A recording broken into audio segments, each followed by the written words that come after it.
الله أكبر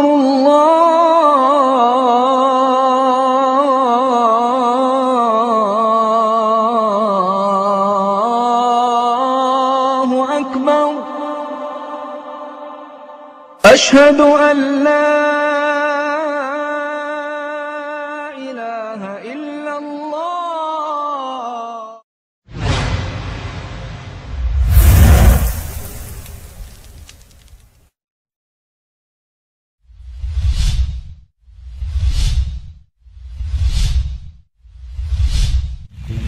بسم الله الرحمن الرحيم.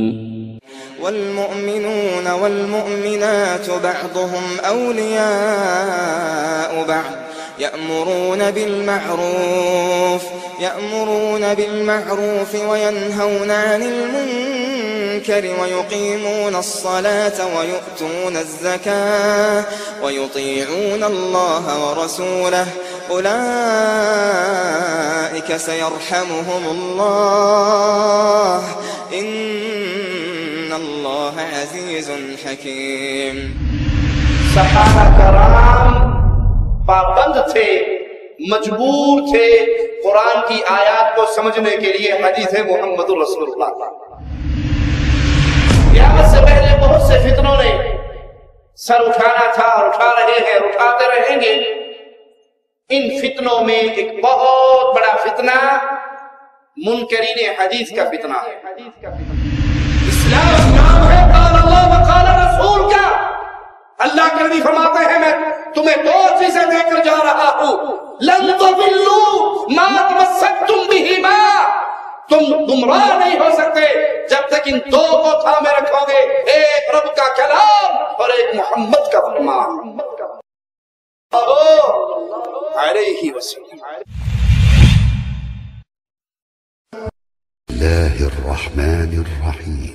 لا تحرك به لسانك لتعجل به إن علينا جمعه وقرآنه فإذا قرأناه فاتبع قرآنه ثم إن علينا بيانه.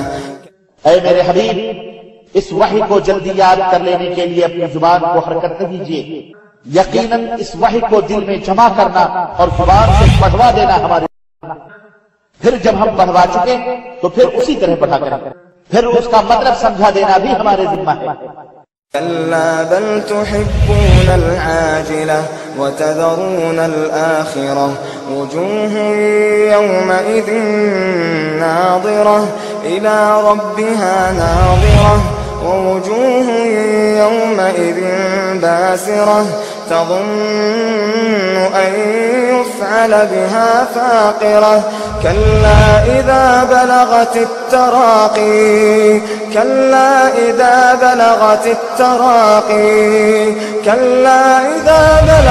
التراقي وقيل من راق. إن الحمد لله نحمده ونستعينه ونستغفره ونعوذ بالله من شرور أنفسنا ومن سيئات أعمالنا. من يهده الله فلا مضل له ومن يضلل فلا هادي له. أشهد أن لا إله إلا الله وحده لا شريك له وأشهد أن محمدا عبده ورسوله. أما بعد، أعوذ بالله من الشيطان الرجيم. بسم الله الرحمن الرحيم. لا تحرك به لسانك لتعجل به إن علينا جمعه وقرآنه فإذا قرأناه فاتبع قرآنه ثم إن علينا بيانه.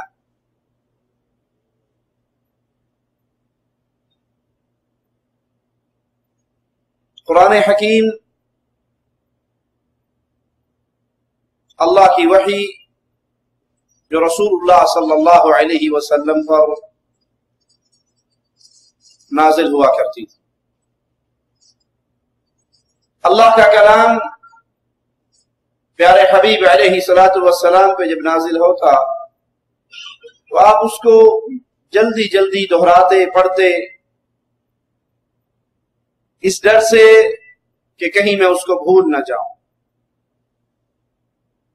जिब्राइल अलैहिस्सलाम पढ़ते और आप उसके साथ पढ़ते और जल्दी करते उसको दोहराने में, उसको याद करने के हिस्स में। तो मालिक ने उसके जवाब में इरशाद फरमाया, ला तुहर्रिक बिही लिसानक लितअजल बिही, ऐ नबी अलैहिस्सलातु वस्सलाम, आप कुरान करीम को जल्दी याद करने के लिए अपनी जुबान को हरकत न दें। इन्ना अलैना जमअहु व कुरआना, ये वही जो हम आपकी तरफ भेज रहे हैं, इसका जमा करना और इसको आपकी जुबान पर जारी करना, ये हमारी जिम्मेदारी है। आप इसको याद करने में जल्दी ना करें, इसको आपकी जुबान पे जारी करना ये हमारी जिम्मेदारी है। फइज़ा क़रअनाहु फत्तबि' क़ुरआना, हम जब इसे पढ़ लें तो आप इसके पढ़ने की पैरवी करें, उसके पीछे आप पढ़ें। सुम्मा इन्ना अलैना बयाना, फिर इस वही का बयान करना, इसको खोल खोल के वादे करना, मालिक ने इसको भी अपने जिम्मे ले लिया। ये कुरान उतारे है, ये शरीयत उतारी भी अल्लाह ने है, और फिर कुरानी आयात को जमा करना, महफूज करना, आपकी जुबान पे जारी करना और इसके अहकामात को खोल खोल कर बयान करना, ये सब अल्लाह के इख्तियार में है। यानी कुरान पाक के मुश्किल मकामात की तशरीह और हलाल और हराम की वजाहत मालिक फरमाता है ये हमारे ही जिम्मे है।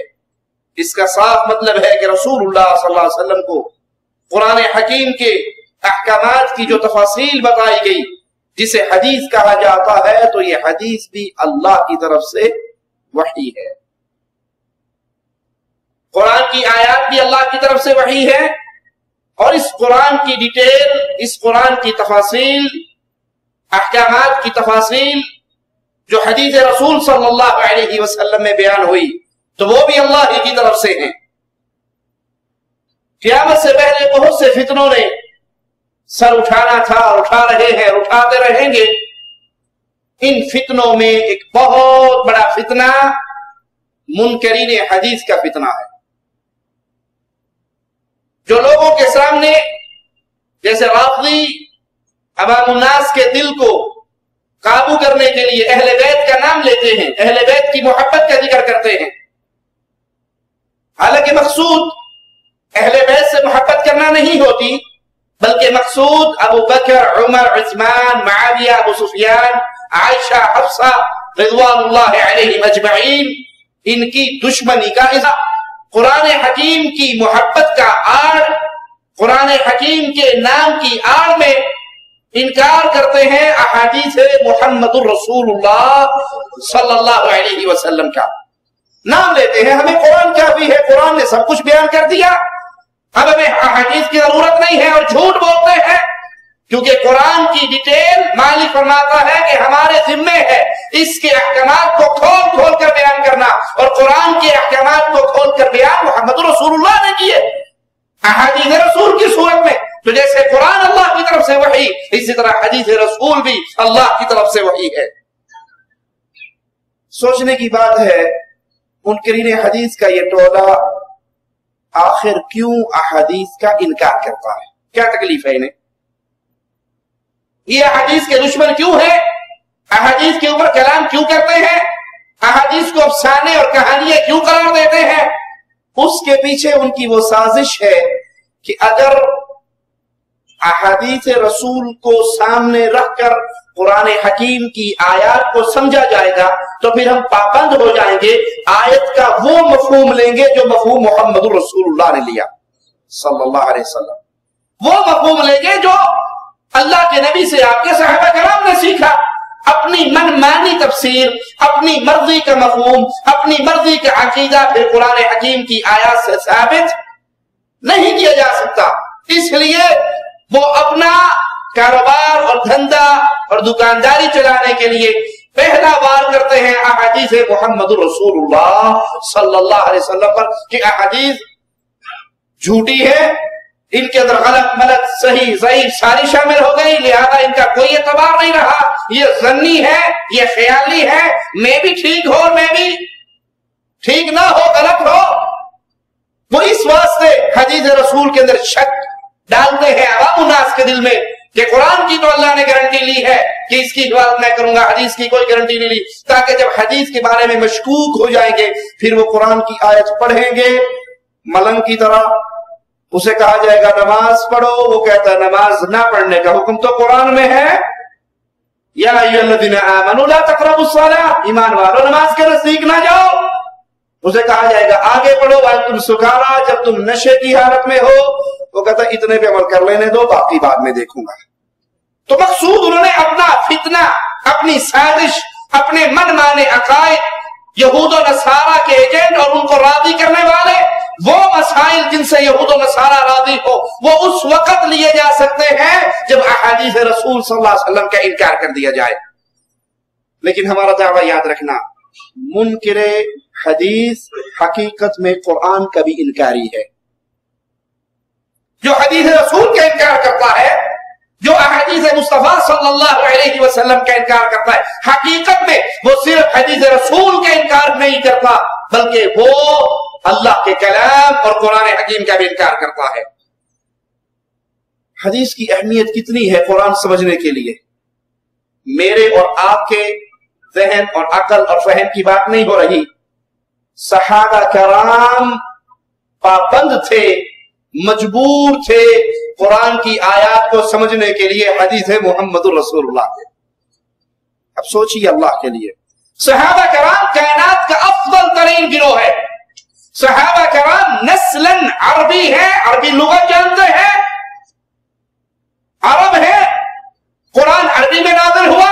آج قرآن حکیم کو ڈکشنری کے ذریعے، لغت کی کتابوں کے ذریعے سمجھنے والے اور یہ دعویٰ کرنے والے کہ ہم لینگویج کے ذریعے اس کو سمجھ لیں گے، لغت کے ذریعے سمجھ لیں گے، ارے صحابہ عرب تھے، ان کی لغت سب سے بہتر اور صاف تھی، ان کے سامنے جبرائیل نازل ہوا کرتا تھا، انہوں نے محمد کریم کو دیکھا تھا، قرآن حکیم کی آیات کو سنا تھا، لیکن وہ بھی پابند تھے، مجبور تھے قرآن کی آیات کو سمجھنے کے لیے حدیث محمد رسول اللہ صلی اللہ علیہ وسلم۔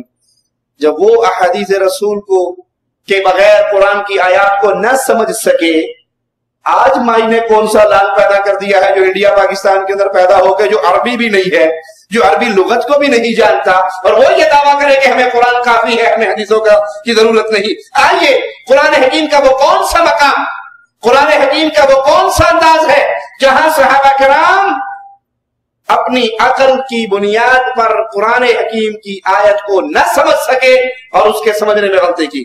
قرآن حکیم کی آیت ہے وَكُلُوا وَاشْرَبُوا حَتَّى يَتَبَيَّنَ لَكُمُ الْخَيْطُ الْأَبْيَضُ مِنَ الْخَيْطِ الْأَسْوَدِ مِنَ الْفَجْرِ۔ رمضان میں سحری کے حوالے کھانے کا حکم، قرآن حکیم کی آیت کہ کھاؤ پیو یہاں تک کہ صبح کی سفید دھاری اور رات کی سیاہ دھاری سے الگ نظر آنے لگے۔ اس میں لفظ کیا استعمال ہوا؟ سفید دھاگا اور خیط الابیض، سفید دھاگا اور خیط الاسود، سیاہ دھاگا۔ ایک صحابی صحیح بخاری میں ہے، سیدنا علی رضی اللہ عنہ نے ایک سیاہ اور سفید دھاگا لیا اور اپنے تکیے کے نیچے رکھ لیا، سفید اور سیاہ دھاگا، دو دھاگے لے کے اپنے تکیے کے نیچے رکھ لیے اور کھانا کھاتے رہے اور دیکھتے رہے کہ اس میں جب فرق ہوگا، قرآن میں ہے جب سیاہ دھاگے سے سفید دھاگے میں ڈیفرنس ہو جائے، فرق ہو جائے، کھانا پینا چھوڑ دو۔ تو وہ دیکھتے رہے، فرق نہیں محسوس ہوا۔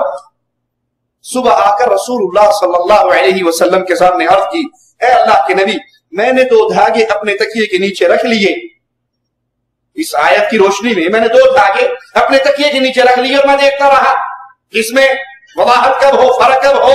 تو اللہ کے حبیب علیہ الصلوۃ والسلام نے اپنے صحابی کا یہ جملہ سن کر جواب میں فرمایا، ان وسادک اذا لعریض، تیرا تکیہ تو بہت چوڑا ہوگا، بہت بڑا تکیہ ہے۔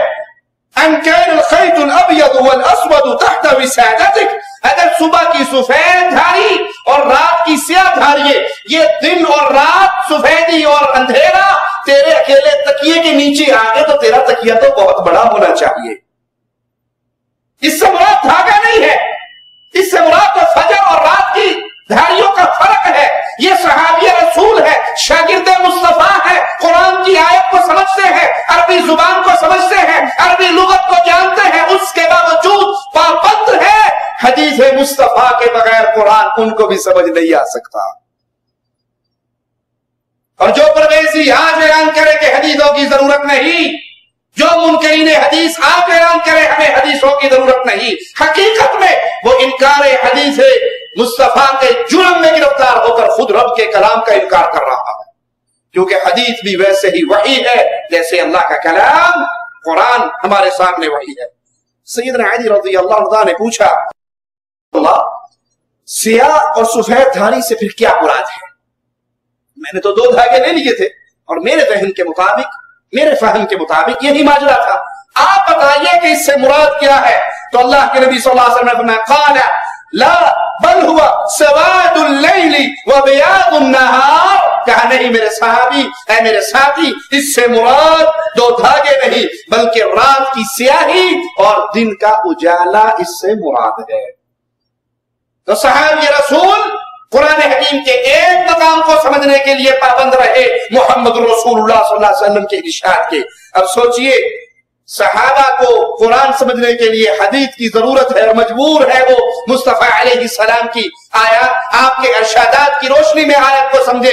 आज 1400 साल के बाद अगर कोई पैदा होकर ये दावा करे कि हमें मोहम्मद करीम की हदीस की जरूरत नहीं, तो हकीकत में वो कुरान हकीम की इज्जत का, मोहब्बत का चोला पहनकर कुरान से भी दुश्मनी कर रहा है और फरमाने मोहम्मद रसूलुल्लाह से भी दुश्मनी। और वो कुफार का वो एजेंट है जो काम काफिर बाहर खड़े होकर मुसलमानों से नहीं कर सकते, वो इस्लाम का चोला पहनकर इस्लाम के अंदर दाखिल होकर कर रहा है। हम उस गिरोह को मुखातिब करते हैं जिनका ये अकीदा है कि अहादीस रसूल हुज्जत नहीं, हमारे लिए दलील नहीं, ये वही नहीं, कुरान काफी है।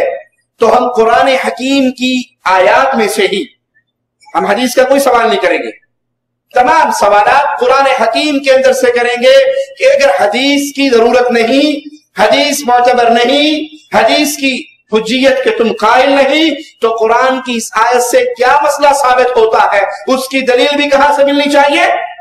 कुरान से मिलनी चाहिए। तो कुरान के चंद मकामात ऐसे तो बेशुमार है, लेकिन मैं आपके सामने चंद रखूंगा जिससे मुनकरीन हदीस लाचार लाजवाब हो जाएंगे कि वो इन मकामात को कुरान हकीम की दूसरी आयत की रोशनी में वादा नहीं कर सकते। आइए पहला मकाम गौर करते हैं। मालिक का फरमान सुनिए, मा क़तअतुम मिन लीनतिन औ तरक्तुमूहा क़ाइमतन अला उसूलिहा फबिइज़्निल्लाह वलियुख़ज़ियल फ़ासिक़ीन। तुमने खजूरों के जो दरख्त काट डाले या जिनको तुमने उनकी जड़ों पे खड़ा रहने दिया, ये सब अल्लाह के हुक्म से था। फबिइज़्निल्लाह, ये अल्लाह के हुक्म से था। और इसलिए भी कि अल्लाह ताला फासिकों को जलील और रुस्वा करे। ये आयत मदीने के यहूदियों के कबीले के बारे में नाजिल हुई जिनकी बस्ती मदीना से 3-4 किलोमीटर के फासले पर थी। उनकी बस्तियों के आसपास खजूरों के दरख्त थे। रसूलुल्लाह सल्लल्लाहु अलैहि वसल्लम एक दिन उनकी बस्ती में गए। उन्होंने धोखे से प्यारे हबीब जनाब मोहम्मद करीम सल्लल्लाहु अलैहि वसल्लम के ऊपर चक्की का पाट गिराकर आपको कत्ल करने का नऊज़ु बिल्लाह इरादा किया। अल्लाह ताला ने वही की अपने हबीब अलैहिस्सलाम पर। सैयदना जिब्राइल आए, अल्लाह के नबी को खबर दी। अल्लाह के नबी सल्लल्लाहु अलैहि वसल्लम यहूदियों की उन बस्ती से उठकर बाहर आ गए और फिर फौरन ही सैयदना मोहम्मद बिन मसलमा रज़ियल्लाहु अन्हु को रसूल करीम सल्लल्लाहु अलैहि वसल्लम ने उन यहूदियों की इस प्लानिंग पर सजा देने के लिए इस सहाबी को यह पैगाम देकर भेजा कि 10 दिन के अंदर अंदर इस बस्ती को खाली करो और भाग जाओ, तुम्हारी यही सजा है। 10 दिन के बाद अगर तुम्हारा कोई बंदा हमें यहां नजर आया तो उसकी गर्दन काट दी जाएगी, उसे कत्ल कर दिया जाएगा, मार दिया जाएगा। यह पैगाम उन तक पहुंचा। लेकिन रईसुल मुनाफिकीन इब्ने उबई वो उनको दिलासे देता रहा यहूदियों को ना जाना, ना भागना, हम तुम्हारे साथ हैं और हम तुम्हारी मदद करेंगे। वो दिन आ गए, यहूदी ना गए, यहूदी ना भागे। रसूलुल्लाह सल्लल्लाहु अलैहि वसल्लम ने अपने सहाबा को लेकर उनकी बस्ती का मुहासमा कर लिया। यहूदी अपने किले के अंदर बंद हो गए और वहां से तीर बरसाने लगे, नेज़े बरसाने लगे, हमले करने लगे। चूंकि वह खजूरों के कसरत से बागात थे और वो दरख्त यहूदियों को फायदा पहुंचा रहे थे, उनकी आड़ से वो आकर मुसलमानों पे हमला कर रहे थे, तीर अंदाजी कर रहे थे। तो रसूलुल्लाह सल्लल्लाहु अलैहि वसल्लम ने वो दरख्त जो बिल्कुल उनके और सहाबा के दरमियान थे, उनमें से कुछ को काटने का हुक्म दे दिया, कुछ को जलाने का हुक्म दे दिया, को जैसे थे वैसे छोड़ने का हुक्म दे दिया। सही बुखारी में है, अब्दुल्लाह इब्न उमर रज़ियल्लाहु अन्हुमा फरमाते हैं, अन्ना रसूलुल्लाह सल्लल्लाहु अलैहि वसल्लम हर्रक नखल बनी नज़ीर, अल्लाह के नबी ने हुक्म दिया बनु नज़ीर के खजूरों को जलाने का। वही बुवैरा फअंज़लल्लाहु तआला, ये मकाम बुवैरा पर थी ये खजूरें, ये जगह, उसके जलाने के हुक्म पर फिर कुरान हकीम की आयत नाज़िल हुई, मा क़तअतुम मिन लैलतिन औ तरक्तुमूहा क़ाइमतन अला उसूलिहा फबिइज़्निल्लाह। ये आयत कब नाज़िल हुई? जब अल्लाह के नबी सल्लल्लाहु अलैहि वसल्लम ने ये हुक्म दिया कि इन खजूरों को काट दो जो हमारे और काफिरों के दरमियान में रुकावट है। सही बुखारी में है, सैयदना अनस फरमाते हैं, अमर नबी सल्लल्लाहु अलैहि वसल्लम बिन नखली फकुतिया, आपने इस कबीले की खजूरों को काटने का हुक्म दिया और वो खजूरें, वो दरख्त काट दिए गए। जब ये दरख्त कटे गए तो यहूदो नसारा ने और मुनाफिकीन ने शोर किया कि तुम तो कहते हो कि मोहम्मद सल्लल्लाहु अलैहि वसल्लम अल्लाह के नबी है, नबी तो इस्लाह करने वाला होता है, फलदार दरख्तों को काटना ये तो इस्लाह नहीं है, ये तो फसाद है। तो तुम्हारे नबी तो सच्चे रसूल ना हुए, अगर ये सच्चे होते तो फसाद ना फैलाते, फलदार दरख्तों को ना काटते। उनका ये जुमला सुनकर मुसलमानों के दिल में कुछ तंगी हुई, जिस पर अल्लाह ताला ने कुरान हकीम की ये आयत नाजिल फरमाई। इस आयत के इस नज़ूल का ये पूरा किस्सा हमें कहां से पता लगा? हदीस मुस्तफा सल्लल्लाहु अलैहि वसल्लम से, सही बुखारी की हदीस से। अब इस आयत का एक लफ्ज मैंने आपको सुनाया, फबिइज़्निल्लाह। कुरान हकीम कहता है कि तुमने ये जो दरख्त काटे हैं या जलाए हैं या इनको इनकी अपनी असल हालत में छोड़ा है, ये अल्लाह के हुक्म से छोड़ा है। तो हमारा सवाल है उस टोले से जो अहदीस रसूल सल्लल्लाहु अलैहि वसल्लम के इनकार करता है और कहता है कुरान हमें काफी है। अल्लाह कहता है हुक्म, मेरे हुक्म के मुताबिक ये दरख्त कटे और जले हैं। कुरान हकीम के 30 पारों में वो आयत बताइए कौन सी है जिसमें अल्लाह ने दरख्त काटने या जलाने का हुक्म दिया? ये दरख्त रसूलुल्लाह सल्लल्लाहु अलैहि वसल्लम की मर्जी से नहीं कटे, कुरान हकीम की आयत की रोशनी में फबिइज़्निल्लाह, अल्लाह के हुक्म से दरख्तों को काटा गया, दरख्तों को जलाया गया। ये जो कुछ हुआ अल्लाह फरमाता मेरा ऑर्डर था, मेरा हुक्म था। अगर कुरान के अलावा कोई और वही मोहम्मद करीम पर नाज़िल नहीं होती थी तो अल्लाह का ये ऑर्डर कुरान की कौन सी आयत में है?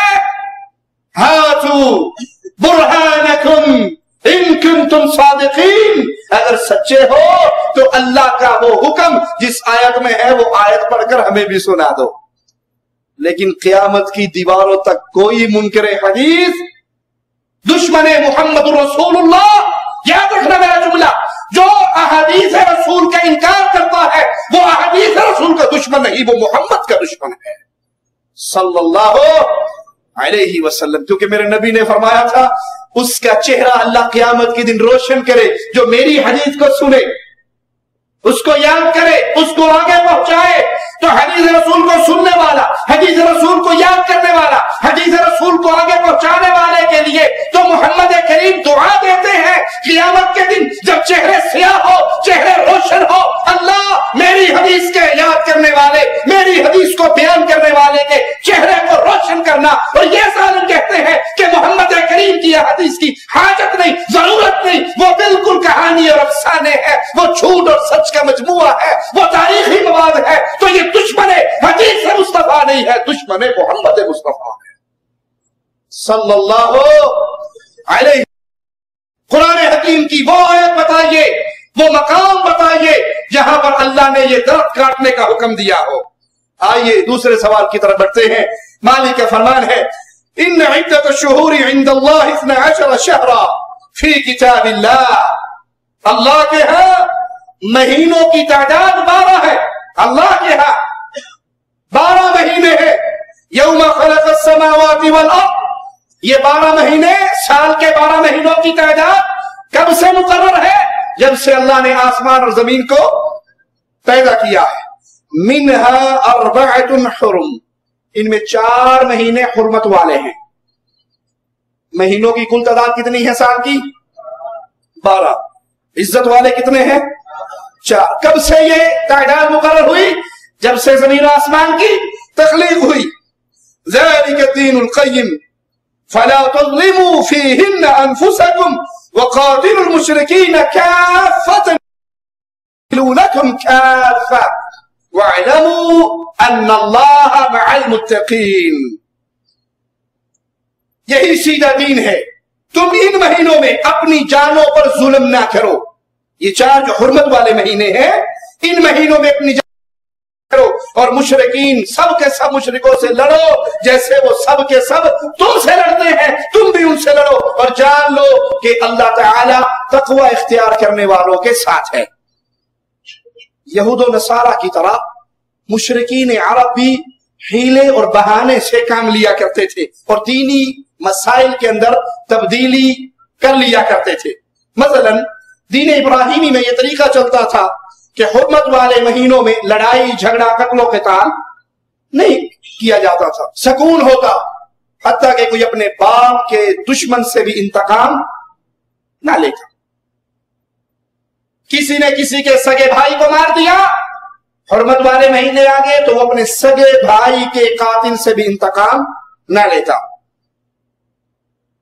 कुफार मक्का की घुट्टी के अंदर लड़ाई झगड़े कत्लो क़िताल जंगो जिदाल ये उनकी घुट्टी में पड़ा हुआ था, तो इतने महीने तक सब्र करना उनके लिए मुश्किल था। उन्होंने हीला इख्तियार किया यहूद और नसारा की तरह। वो किया जिस महीने में उन्हें लड़ना मकसूद होता और वो महीना हुर्मत वाले महीनों में से होता, उसमें लड़ाई कर लेते और हज के मौसम पे आके ऐलान कर देते कि इस साल वो महीना हुर्मत वाला नहीं, ये महीना हुर्मत वाला था। इस तरह महीनों के अंदर तादाद में भी फर्क हो जाता और जिन महीनों को अल्लाह ने हुर्मत वाला करार दिया था वो महीने भी आगे पीछे हो जाते। इसकी खबर मालिक हमें कुरान हकीम में देता है, इन्नमन नसीउ ज़ियादतुन फिल कुफ्र युदल्लु बिहिल लज़ीना कफरू युहिल्लूनहु आमन व युहर्रिमूनहु आमा लियुवातिउ इद्दत मा हर्रम अल्लाह फयुहिल्लु मा हर्रम अल्लाह ज़ुय्यिन लहुम सूअ अअमालिहिम वल्लाहु ला यहदिल कौमल काफिरीन। महीनों का आगे पीछे कर देना कुफर में ज़्यादती है। कुफार मक्का तो काफिर के बाद इससे बड़ा फतवा क्या लगेगा? अब जो भी करे काफिर काफिर है। मालिक फरमाता है ये हुर्मत वाले महीनों को आगे पीछे करना, चेंज करना उनके कुफर में और ज़्यादती की निशानी है। इससे वो लोग गुमराही में डाले जाते हैं। जो काफिर है एक साल तो उसे हलाल कर लेते और एक साल उसी को हुर्मत वाले कि अल्लाह ने जो हुर्मत रखी है इसके कर लेते, फिर इसे हलाल बना ले जिसे अल्लाह ने हराम किया है। इनके कुफार मक्का को क्या होना था? उनके कुफर, इल्हाद और गुमराही में और इजाफा हो गया। इस रस्म के नतीजे के तौर पे कभी कभार साल के महीनों की तादाद में फर्क पड़ जाता और कभी एक साल के 12 महीने की बजाय 13 महीने बन जाते। इस सारे पसे मंजर में मालिक ने फरमाया, इन्न इद्दतुश्शुहूरि इंदल्लाह, अल्लाह के यहाँ महीनों की जो तादाद है वो मुकर्रर है, वो 12 है। तुम अपनी शरारत की वजह से इसकी तादाद में हेर फेर करते हो, लेकिन जिस दिन से अल्लाह ने आसमान और जमीन को पैदा किया उस दिन से ही महीनों की तादाद 12 मुकर्रर की। अब इस आयत से हमें क्या चीजें मालूम हुई, आइए उस पर गौर करते हैं। सबसे पहली बात जो हमें इस आयत ने समझाई कि साल के महीनों की तादाद कितनी है? 12। फिर एक बात और समझ आई कि उन 12 में से 4 महीने कौन से हैं? हुर्मत वाले महीने। तीसरी बात समझ आई कि उन 4 महीने में आपस में एक दूसरे पे जुल्म और सितम करना, पूरे साल में ही जुल्म और सितम मना है, लेकिन इन महीनों की हुर्मत ऐसी है कि इनमें खसूसी तौर पे आर्डर है कि इनमें एक दूसरे पे जुल्म ना करो। अब सवाल गौर से सुने वो कौम जो अहादीस रसूल का इनकार करती है। हुर्मत वाले 4 महीने हम कुरान पढ़ते हैं, उनकी इज्जत और हुर्मत का हमें कुरान से पता लगता है, उसमें जुल्म और सितम को हराम करार दे दिया गया, ये भी पता लग गया। वो 4 महीनों के नाम कुरान हकीम की कौन सी आयत में है? ये 4 महीने हुर्मत वाले हैं। हमने कुरान पढ़ा, हमें समझ आया कि 12 में से 4 महीने हुर्मत वाले, आप इसमें जुल्म और सितम ना करना। लेकिन भाई हदीस रसूल को तो आप मानते नहीं, वो तो हुज्जत नहीं। हुज्जत आपके लिए सिर्फ कुरान है, हदीस रसूल वही नहीं, इरशादात रसूल तो फिर हमें बताइए 30 पारों में से वो कौन सी आयत है जिसके अंदर अल्लाह ने उन 4 महीनों का नाम बताया हो? नहीं बताया, और वाकई नहीं बताया। 4 महीनों का नाम कुरान के 30 पारों में मौजूद नहीं, तो मानना पड़ेगा कुरान ताला है, हदीस मुस्तफा इसकी चाबी है। कुरान की आयत भी उस वक्त तक नहीं समझी जा सकती जब तक मोहम्मद रसूलुल्लाह की हदीस की तरफ रुजू न किया जाए। हमारे अकीदे के मुताबिक, अहले सुन्नत अहल हदीस के अकीदे के मुताबिक, जैसे कुरान अल्लाह की तरफ से वही है, इसी तरह हदीस रसूल भी अल्लाह की तरफ से वही है। और मालिक के कुरान में एक हुक्म मिलता है, उसकी तशरीह, उसकी डिटेल, उसकी तफासील हमें हदीस मोहम्मद रसूलुल्लाह में मिलती है। सही बुखारी और मुस्लिम में है, हज्जतुल विदा के मौके पे अल्लाह के नबी सल्लल्लाहु अलैहि वसल्लम ने फरमाया, इन ज़मान क़द इस्तदारा कहैअतिही यौम खलक़ल्लाहु अस्समावाति वल अर्द अस्सना 12 शहरा मिनहा 4 हुरुम। रसूल करीम सल्लल्लाहु अलैहि वसल्लम हज्जतुल विदा के मौके पे फरमा रहे, बेशक जमाना घूम घुमाकर आज उसी जगह पर आ गया जिस जगह पर अल्लाह ने इसको पैदा किया था।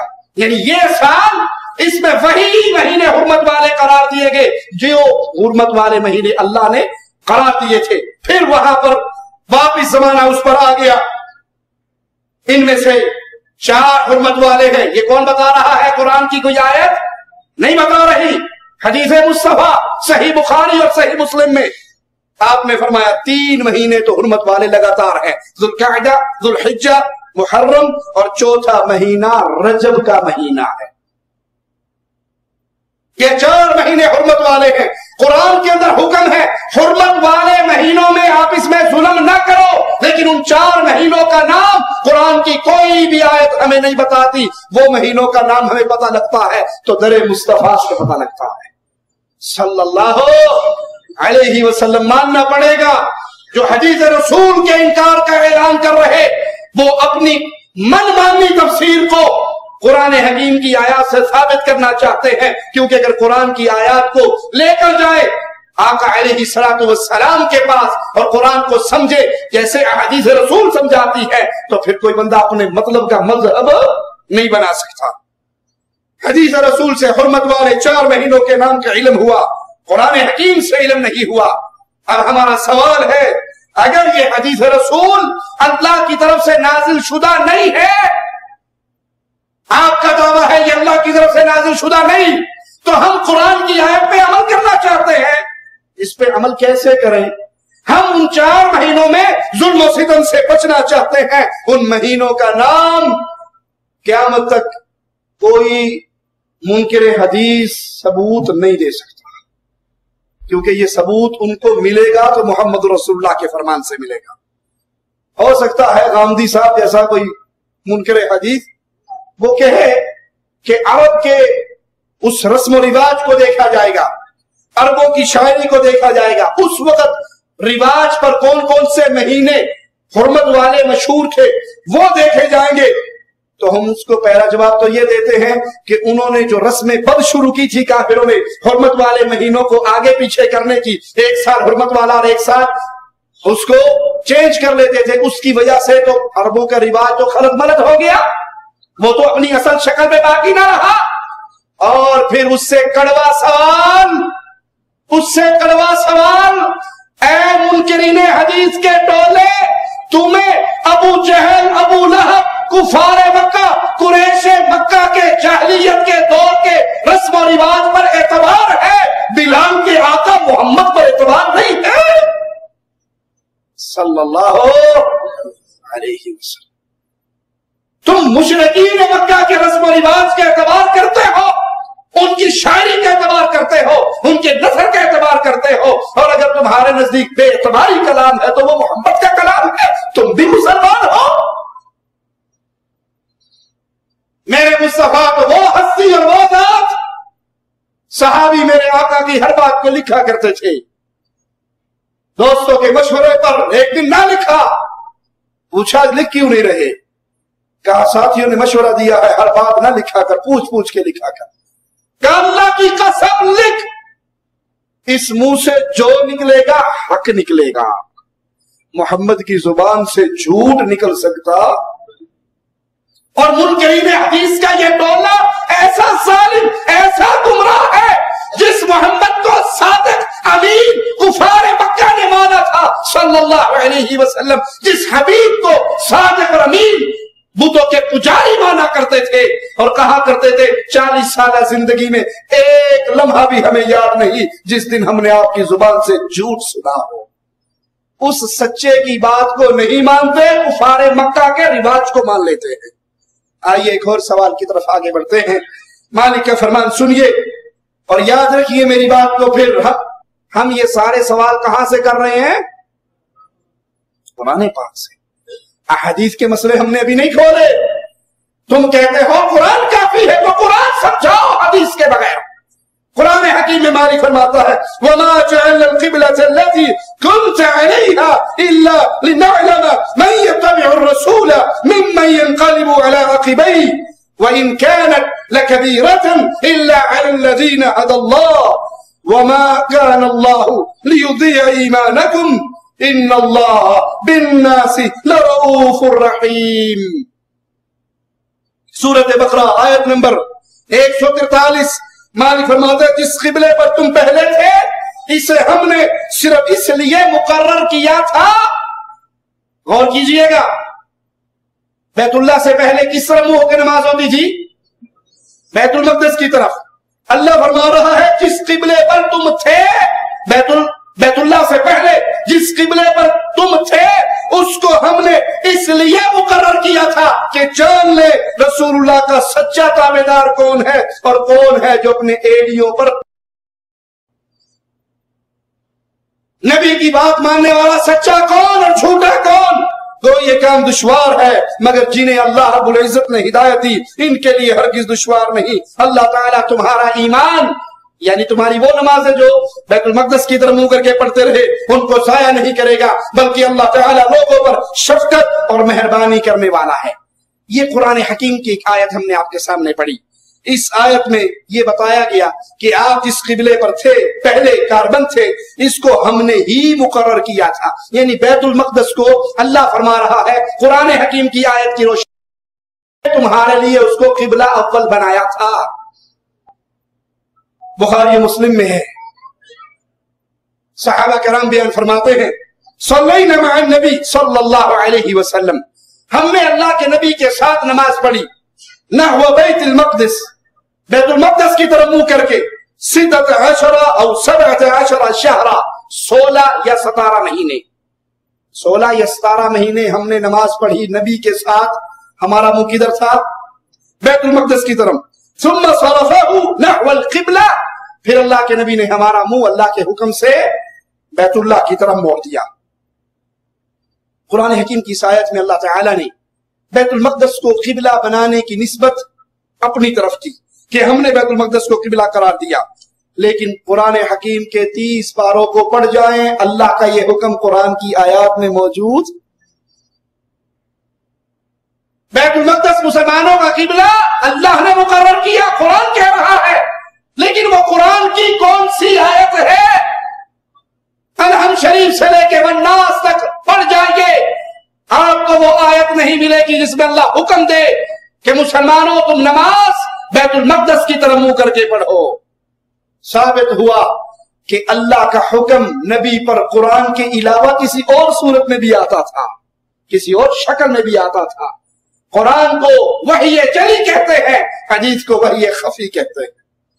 قرآن وہ ہے جس کی تلاوت کی جاتی ہے، یہ وہ وحی ہے، حدیث وہ ہے جس کی تلاوت نہیں ہے۔ حدیث بھی وحی ہے، قرآن بھی وحی ہے۔ اگر یہ اصول نہ مانو تو اللہ کہتا ہے میرے حکم سے بیت المقدس کو قبلہ بنایا گیا، اللہ کا وہ حکم قرآن میں تو موجود نہیں ہے۔ اور رب سے سچی بات کرنے والا اور کون ہو سکتا ہے؟ رب کہے میں نے بنایا اور قرآن میں وہ حکم نہیں، لیکن حدیث رسول میں وہ حکم موجود ہے، تو اس کا مطلب کیا ہوا؟ حدیث بھی اللہ کی ویسے ہی وحی ہے جیسے قرآن میرے رب کی وحی ہے۔ اور اگر تمہارا یہ عقیدہ درست ہو کہ قرآن وحی نہیں ہے، حدیث رسول وحی نہیں ہے، صرف قرآن ہی وحی ہے، تو ہم سوال کرتے ہیں جتنی عقل تمہیں ہے، جتنا شعور تمہیں ہے، کہ نعوذ باللہ محمد کریم صلی اللہ علیہ وسلم کے صحابہ کرام کو اتنا علم نہیں تھا، اتنا شعور نہیں تھا کہ 16 مہینوں میں کسی صحابی نے ایک مرتبہ رسول اللہ صلی اللہ علیہ وسلم سے یہ سوال نہیں کیا، اللہ کے نبی آپ نے ہمارا منہ بیت المقدس کی طرف کیا ہوا نماز پڑھنے کے لیے، ہم قرآن پڑھتے ہیں، قرآن میں تو کہیں بھی اللہ نے حکم نہیں دیا، قرآن میں تو کہیں آرڈر نہیں آیا کہ اپنا منہ بیت المقدس کی طرف کرو، ہم کیوں اپنے منہ کو بیت المقدس کی طرف کریں؟ کسی صحابی نے ایک مرتبہ بھی رسول اللہ صلی اللہ علیہ وسلم سے یہ سوال نہیں کیا۔ آئیے ایک اور سوال کی طرف، اگر حدیث رسول وحی نہیں ہے، اللہ کے نبی پر جو احادیث آتی، جو آپ بیان فرماتے، وہ اللہ کی طرف سے نہیں، صرف قرآن ہی وحی ہے، تو اے جماعت منکرین حدیث، قرآن حکیم کی آیت سنو اور ہمیں اس آیت کو، قرآن کی آیت کی تفصیل قرآن کے ہی ذریعے ہمیں سمجھاؤ۔ مالک فرماتا ہے یا ایھا النبی لم تحرم ما احل اللہ لک تبتغی مرضات ازواجک واللہ غفور رحیم۔ اے نبی، جس چیز کو اللہ نے آپ پر حلال کیا اسے آپ کیوں حرام کرتے ہیں؟ کیا آپ اپنی بیویوں کی رضامندی حاصل کرنا چاہتے ہیں؟ اللہ بخشنے والا اور رحم کرنے والا ہے۔ قد فرض اللہ لکم تحلۃ ایمانکم واللہ مولاکم وہو العلیم الحکیم۔ تحقیق اللہ نے تمہارے لیے قسموں کو کھول ڈالنا مقرر کر دیا، اللہ تمہارا کارساز ہے اور وہی پورے علم والا اور حکمت والا ہے۔ وَإِذْ أَسَرَّ النَّبِيُّ إِلَىٰ بَعْضِ أَزْوَاجِهِ حَدِيثًا فَلَمَّا نَبَّأَتْ بِهِ وَأَظْهَرَهُ اللَّهُ عَلَيْهِ عَرَّفَ بَعْضَهُ وَأَعْرَضَ عَن بَعْضٍ فَلَمَّا نَبَّأَهَا بِهِ قَالَتْ مَنْ أَنبَاكَ هَٰذَا قَالَ نَبَّأَنِيَ الْعَلِيمُ الْخَبِيرُ۔ یاد کر جب نبی نے اپنی بعض عورتوں سے ایک پوشیدہ بات کہی، ایک راز کی بات کہی، بس جب اس نے اس کی خبر کر دی اور اللہ نے اپنے نبی کو اس پر آگاہ کر دیا، تو نبی صلی اللہ علیہ وسلم نے تھوڑی سی بات تو بتا دی اور تھوڑی سی بات ٹال گئے۔ پھر جب نبی نے اپنی اس بیوی کو یہ بات بتائی تو کہنے لگی آپ کو اس کی خبر کس نے کی ہے؟ آپ نے کہا مجھے اس کی خبر سب کچھ جاننے والے، خبر رکھنے والے نے کی ہے۔ ان تتوبا الی اللہ فقد صغت قلوبكما وان تظاهر عليه فان الله هو مولاه وجبريل وصالح المؤمنين والملائكه بعد ذلك ظهير۔ اے نبی کی دونوں بیویوں، اگر تم دونوں اللہ کے سامنے توبہ کر لو تو بہت بہتر ہے، یقیناً تمہارے دل سیدھی راہ سے ہٹ گئے، نبی کے خلاف ایک دوسرے کی مدد کرو گی تو یقیناً اللہ کارساز ہے، یقیناً اس کا کارساز اللہ ہے، اور جبرائیل اور نیک اہل ایمان اور ان کے علاوہ فرشتے بھی مدد کرنے والے ہیں۔ ان آیات میں اللہ تعالیٰ نے رسول اللہ صلی اللہ علیہ وسلم اور آپ کی بعض ازواج، بعض بیویوں کا ایک نجی معاملہ ہمارے سامنے پیش کیا، ان کے چند ایسے مسائل اس نجی معاملے کے پیش ہوئے قرآن حکیم کی اس آیت میں، جس کا تعلق خاص طور پہ حجیت حدیث سے ہے۔ قرآن حکیم کی ان آیات کو ماننے کے لیے ضروری ہے یہ عقیدہ رکھا جائے کہ حدیث رسول حجت ہے جیسے قرآن حجت ہے، اور ہمارا نظریہ ہے کہ حدیث اور سنت رسول صلی اللہ علیہ وسلم کے بغیر قرآن حکیم کو سمجھنے کا دعویٰ کرنے والا جھوٹ کا دعویٰ کرتا ہے۔ وہ قرآن کو سمجھنے کے لیے لازم ہے کہ مصطفیٰ علیہ السلام کی سنتوں کو اور آپ کی احادیث کو قبول کرے۔ آئیے اب ان آیات جو ہم نے آپ کے سامنے تلاوت کی، اس میں بیان ہونے والے مسائل پر نظر دوڑائیں۔ سب سے پہلے اللہ فرماتا ہے نبی جس چیز کو اللہ نے آپ پہ حلال کیا، آپ نے اس کو اپنے اوپر کیوں حرام کیا؟ پہلا سوال، وہ کون سی چیز تھی جس کو رسول اللہ صلی اللہ علیہ وسلم نے اپنے اوپر حرام کیا؟ یہ ڈیٹیل تو حدیث میں ہے، یہ تفصیل، یہ ڈیٹیل حدیث میں ہے۔ ہمارا سوال ہے چکرالویوں سے، منکرین منکرین حدیث سے، غامدیوں سے، عقل پرستوں سے، پرویزیوں سے۔ قرآن میں مالک فرماتا ہے نبی جو ہم نے آپ پر حلال کیا، آپ نے اس کو اپنے اوپر کیوں حرام کیا؟ وہ کون سی چیز تھی جس کو مصطفیٰ نے اپنی ذات پہ حرام کیا؟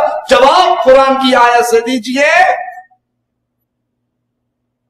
قیامت کا سورج طلوع ہو سکتا ہے، کوئی منکر حدیث قرآن کی آیت سے جواب نہیں دے سکتا۔ پھر وہ کون سی چیز ہے جس کو اللہ کے نبی نے اپنے اوپر حرام کیا؟ قرآن مجید خاموش ہے، حدیث بول کر بتا رہی ہے۔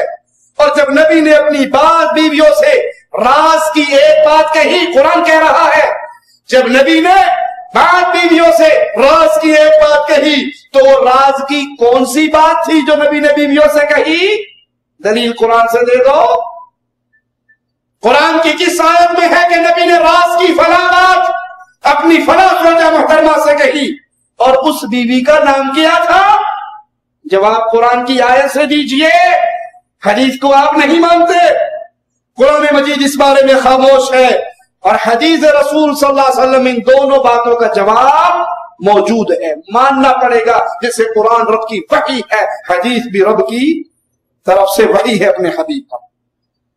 تیسرا سوال، بس جب اس بیوی نے راز کی بات کو آگے بیان کر دیا، جس زوجہ محترمہ کے پاس رسول اللہ صلی اللہ علیہ وسلم نے راز والی بات کہی تھی، اس نے آگے کس بیوی کو بیان کیا؟ اس کا نام کیا ہے؟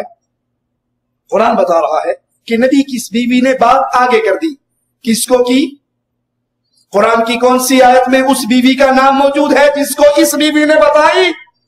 قرآن مجید اس سوال کا بھی جواب پیش نہیں کرتا، اور پھر اللہ تعالی نے اپنے نبی کو اس پر آگاہ کر دیا۔ اللہ تعالیٰ نے جب اپنے نبی کو آگاہ کیا کہ آپ کا راز لیک آؤٹ ہو چکا ہے، آپ نے جس بیوی کو کہا تھا میری یہ بات آگے کسی کو بیان نہ کرنا، اس نے بیان کر دی۔ قرآن بتا رہا ہے نبی آپ کا راز اوپن ہو گیا، جس بیوی کو آپ نے منع کیا تھا وہ منع نہیں ہوئی، اس نے آگے بیان کر دی۔ وہ ڈیٹیل قرآن کی کون سی آیت میں ہے کہ اے نبی آپ کا راز لیک آؤٹ ہو گیا؟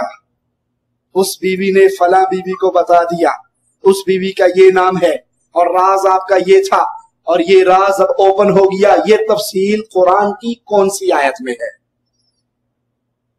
اس آگاہی پر مشتمل کوئی آیت قرآن حکیم کے اندر موجود نہیں، بلکہ یہ ساری تفصیل ہمیں ملے گی تو حدیث مصطفیٰ صلی اللہ علیہ وسلم سے۔ تو ثابت ہوا کہ اللہ اپنے حبیب پر صرف قرآن کی صورت میں وحی نازل نہیں کرتا تھا، کچھ اور باتیں بھی ہوتی تھی، کچھ اور بھی وحی کا ذریعہ تھا، کچھ اور بھی وحی آتی تھی، اور وہ وحی حدیث رسول کہلاتی ہے۔ قرآن حکیم کی آیت ہے ان تتوبا، اے نبی کی دونوں بیویوں اگر تم توبہ کر لو، قرآن کہہ رہا ہے اے نبی کی دونوں بیویوں اگر تم اللہ کی طرف توبہ کر لو تو تمہارے لیے بہتر ہے، تمہارے دل سیدھی راہ سے ہٹ چکے ہیں۔ سوال، قرآن نبی کی دو بیویوں سے خطاب کر رہا ہے، ان دو بیویوں کا نام کیا تھا؟ وہ کون سی بیوی تھی؟ قرآن کس سے خطاب کر رہا ہے؟ ایک قرآن کا طالب علم، قرآن کو سیکھنے والا، قرآن کو سمجھنے والا، قرآن کو پڑھنے والا، قرآن سے فائدہ اٹھانے والا ان سوالوں کا جواب کہاں سے لے گا؟ قرآن تو خاموش ہے ان سوالوں کے جواب میں، اور حدیث کا انکار آپ کر رہے ہیں۔ اب تیسرا دروازہ تو بتاؤ کہ ابو جہل کے دروازے میں جا کر پوچھا جائے گا کہ قرآن کی آیت کا معنی کیا ہے؟ یہ اسی کے در پہ جایا جائے گا جس کے بستر پہ قرآن اترا کرتا تھا، اور نام نامی اسم گرامی محمد رسول اللہ صلی اللہ علیہ وسلم۔ قرآن مجید اس بارے میں خاموش ہے، وہ کون سی چیز تھی جسے اللہ کے نبی نے اپنے اوپر حرام کر لیا؟ آئیے اسلام نام ہے قال اللہ و قال رسول کا۔ اللہ کے نبی فرماتے ہیں میں تمہیں دو چیزیں دے کر جا رہا ہوں، لن تضلوا ما تمسکتم بہما، تم گمراہ نہیں ہو سکتے جب تک ان دو کو تھامے رکھو گے، ایک رب کا کلام اور ایک محمد کا فرمان صلی اللہ علیہ وسلم۔ حدیث بتاتی ہے دو چیزوں کا تذکرہ حدیث میں ملتا ہے، शहद को अपने ऊपर हराम करने का वाकया और सैयदा मारिया किब्तिया रज़ी अल्लाह तआला अन्हा को अपने ऊपर हराम करने का वाकया। शहद को अपने ऊपर हराम करने के बारे में फिर दो तरह की अहादीस हैं। पहली किस्म की रिवायत पे गौर करते हैं, सही बुखारी और सही मुस्लिम के अंदर है, रसूलुल्लाह सल्लल्लाहु अलैहि वसल्लम सैयदा ज़ैनब के घर शहद नोश फरमाया करते थे और काफी देर वहीं पे ठहरा करते थे। सैयदा आयशा रज़ी अल्लाह तआला अन्हा ये रिवायत बयान फरमाती है, अल्लाह के नबी सैयदा ज़ैनब के घर जाते, शहद नोश फरमाते और काफी देर वहां पे ठहरते। मैंने और सैयदा हफ्सा रज़ी अल्लाह तआला अन्हा हम दोनों ने मिलकर, दोनों सोकनों ने मिलकर प्रोग्राम बनाया कि अल्लाह के नबी सल्लल्लाहु अलैहि वसल्लम, आपकी आदत मुबारक थी कि आप असर के बाद तमाम बीवियों के घर जाया करते थे। तो एक बीवी को पता था कि शहद आपको पसंद है, एक बीवी पेश करती थी, आप शहद पीने के लिए बैठ जाते। बाकी दो ने देखा कि हमें टाइम थोड़ा मिलता है, वहां टाइम ज्यादा लग रहा है, तो कोई ऐसी प्लानिंग करें कि आप वहां पर ना बैठे। तो कहने लगी, प्रोग्राम बनाया कि जब आपके पास अल्लाह के नबी आए तो, क्योंकि अल्लाह के नबी सल्लल्लाहु अलैहि वसल्लम को बू से बहुत नफरत थी, बदबू से बहुत नफरत थी। खुशबुओं वाले मेरे रसूल सल्लल्लाहु अलैहि वसल्लम, जिसके पसीने के अंदर भी खुशबू थी, जिनके वजूद के अंदर भी खुशबू थी, खुशबू से मोहब्बत करने वाले। और आपने एक हदीस में खुशबू की तारीफ भी की और उसे अपनी महबूब चीज करार दिया। कहा जब आपके पास आए तो कहना कि आपके मुंह से मगाफिर, एक खुशबू है, एक जड़ी बूटी है, उसकी बू आ रही है। तो उन्होंने तशरीफ लाने पर कहा, अल्लाह के नबी मगाफिर खाई है आज आपने, उसकी स्मेल आपके मुंह मुबारक से आ रही है। आपने कहा नहीं, मैंने तो ऐसी कोई चीज नहीं ली। हाँ, ज़ैनब के घर में शहद पिया था, अब मैं ये अज़म करता हूं कि आइंदा वो शहद नहीं पीऊंगा और कसम भी उठाता हूं कि आइंदा शहद नहीं पीऊंगा। इस वक्त सूरत तहरीम की ये आयात रसूलुल्लाह सल्लल्लाहु अलैहि वसल्लम पर नाजिल हुई जब आपने कसम उठाकर कहा कि आइंदा मैं ये अपने ऊपर हराम करता हूं, आइंदा इसको नहीं पीऊंगा। उस मौके पर अल्लाह के नबी सल्लल्लाहु अलैहि वसल्लम ने अपने ऊपर इस शहद को हराम किया तो कुरान हकीम की आयत नाज़िल हुई। इन दो बीवियों से मुराद, कुरान हकीम में जो है, इन ततूबा इलल्लाह, इन दो बीवियों से मुराद सैयदा आयशा और सैयदा हफ्सा रज़ियल्लाहु अन्हुमा, इनसे मुराद ये दोनों हैं। और जो राज की बात रसूलुल्लाह सल्लल्लाहु अलैहि वसल्लम ने अपनी औरतों से, पांच औरतों से वो राज की बात बयान की और कहा कि इसको छुपा के रखिए, इससे मुराद यही बात थी कि मैंने उसके घर में शहद पिया था, आइंदा नहीं पीऊंगा, लेकिन तुम किसी को ना बताना। दूसरी किस्म की रिवायात भी सही बुखारी में है, सैयदा आयशा फरमाती हैं रसूलुल्लाह सल्लल्लाहु अलैहि वसल्लम को शहद और मीठी चीज बहुत पसंद थी। अल्लाह के नबी नमाज असर से फारिग होकर जब वापिस आते तो तमाम बीवियों के घर बारी बारी तशरीफ ले जाते और बाद से गुर्बत भी इख्तियार फरमाते। एक दिन अल्लाह के नबी सैयदा हफ्सा के घर तशरीफ ले गए और मामूल से ज्यादा देर उनके घर ठहरे रहे। फरमाया मुझे खैरत आई कि ये हफ्सा के घर इतनी देर क्यों ठहरे हैं, और मुझे पता लगा कि सैयदा हफ्सा के पास हदिया शहद का किसी ने भेजा है और वो अल्लाह के नबी को शहद पेश करती हैं और वो शहद का शरबत या शहद पीने के लिए वहां इतनी देर ठहरते हैं। कहा मैंने दिल ही दिल में प्रोग्राम बनाया कि मैं जरूर कोई ऐसा हीला करूंगी कि आपको हफ्सा के घर ज्यादा देर ठहरने नहीं दूंगी। कहा ये सोचकर मैं सैयदा सौदा के पास गई और कहा अल्लाह के नबी सल्लल्लाहु अलैहि वसल्लम आपके पास आएंगे तो आप कहना कि आपके मुंह से मगाफिर की बू आती है। तो अल्लाह के नबी सल्लल्लाहु अलैहि वसल्लम लाजमी बात है इनकार करेंगे कि मैंने तो वो नहीं खाई, मैंने तो शहद पिया है। तो फिर आप कहना हो सकता है शहद की मक्खियां जो दरख्तों फूलों का रस चूसती हैं उसने इस जड़ी बूटी का रस चूसा हो, इस तरह आपको बू से नफरत है और आप आइंदा शहद नहीं पिएंगे। और शहद पिलाती हफ्सा है, जब आप शहद से इनकार करेंगे तो हफ्सा के घर भी उतनी देर ठहरेंगे जितनी देर आम घरों में ठहरते हैं। उन्होंने इसी तरह प्लानिंग की और इसी तरह किया। सैयदा सौदा रज़ी अल्लाह तआला अन्हा फरमाती हैं अल्लाह की कसम हमने अपना मकसद हासिल कर लिया। अब यहां पर माजरा एक है कि सैयदा हफ्सा के घर ठहरे और दूसरी हदीस में क्या है, सैयदा ज़ैनब के घर में अल्लाह के नबी सल्लल्लाहु अलैहि वसल्लम ठहरे। इन दोनों रिवायात के ऊपर बहस करते हुए हाफिज़ इब्न हजर राहिमहुल्लाह फतहुल बारी के अंदर लिखते हैं मुमकिन है कि शहद पीने और इसको अपने ऊपर हराम करने का वाकया एक से ज्यादा बार रुन्मा हुआ हो, एक से ज्यादा बार रुन्मा हुआ। और جو سیدہ سودا کا اور حضرت عائشہ کی پلاننگ تھی حضرت حفصہ کے گھر بیٹھ کر، وہاں حدیث کے لفظ ہیں کہ میں آئندہ یہ نہیں پیوں گا، میں یہ آئندہ نہیں پیوں گا، بس اتنا جملہ ہے۔ اور جو ماجرا ہوا حضرت زینب کے گھر میں، وہاں اللہ کے نبی نے قسم کھا کر کہا اللہ کی قسم میں آج کے بعد شہد نہیں پیوں گا۔ جہاں اللہ کے نبی نے قسم کھا کر کہا، اس کے ذکر پر پھر قرآن حکیم کی یہ آیات نازل ہوئی۔ تو اللہ کے نبی صلی اللہ علیہ وسلم کی حدیث کو سمجھنے میں کوئی مشکل نہیں ہے، یہ واضح ترین ہے۔ ایک جگہ پر واقعہ ہوا، آپ نے کہا آئندہ نہیں پیوں گا، لیکن قسم نہیں کھائی، قسم کھا کر اس کو اپنے اوپر حرام نہیں کیا۔ اور دوسری جگہ میں قسم کھا کر کیا، اور قرآن حکیم کی آیات میں قسم کا ذکر ہے۔ تو یہ وہ واقعہ ہے جو سیدہ زینب رضی اللہ تعالی عنہا کے گھر پیدا ہوا۔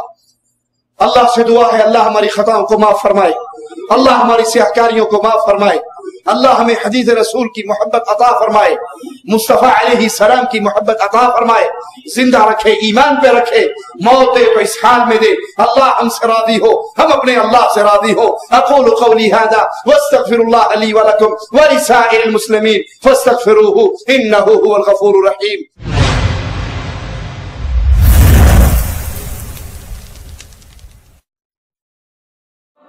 اللہ اکبر اللہ